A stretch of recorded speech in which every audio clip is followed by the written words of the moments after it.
Hello மக்களே வணக்கம். இன்றைக்கி ஒரு டைலரிங் டிப்ஸ் தான். என்னென்னு பார்த்தீங்கன்னா, நானே ரொம்ப உயரத்தில் வச்சு காட்டுறேன் தெரியுதுங்களா? லைனிங் துணி தான்.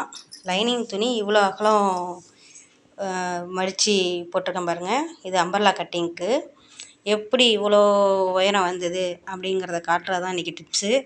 லைனிங் துணி உங்களுக்கே தெரியும், லைனிங் எடுக்கிறவங்களுக்கு தெரியும் எவ்வளோ அகலம் ரொம்ப கம்மியாக இருக்கும் அப்படிங்கிறது. அதை எப்படி நம்ம அம்பர்லா கட்டிங்க்கு பெருசாக மாற்றிக்கலாம் அப்படிங்கிறத நான் சொல்ல போகிறேன். பாருங்கள் ரெண்டாக விரிச்சிட்டேன். உங்களுக்கு தெரியும், இங்கேருந்து இந்த அளவு, இங்கேருந்து இது மட்டும்தான் அந்த லைனிங் துணியோட மொத்த அகலமே. அதை நான் என்ன பண்ணிட்டேன்னா, ரெண்டாக நறுக்கி கீழே ஜாயின் பண்ணிட்டேன் பாருங்கள். தெரியுதுங்களா ஜாயிண்ட்டு? இப்போ நம்ம ஜாயிண்ட் கொடுத்ததுனால உங்களுக்கு துணியோட அகலம் ரொம்ப பெருசாகிடுச்சுங்களா? அப்போ நம்ம அம்பர்லா கட்டிங் போடுறதுக்கு கரெக்டாக இருக்கும்.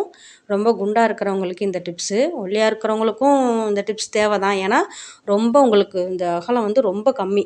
அதனால் இந்த மாதிரி மடித்து போட்டு நீங்கள் கட் பண்ணி பாருங்கள். எங்களுக்கு உயரம் கூட வரும். இந்த டிப்ஸ் பிடிச்சிருந்தா லைக் பண்ணுங்கள், சேனலை மறக்காமல் சப்ஸ்கிரைப் பண்ணுங்கள். நெக்ஸ்ட் வீடியோவில் சந்திப்போம். பாய்.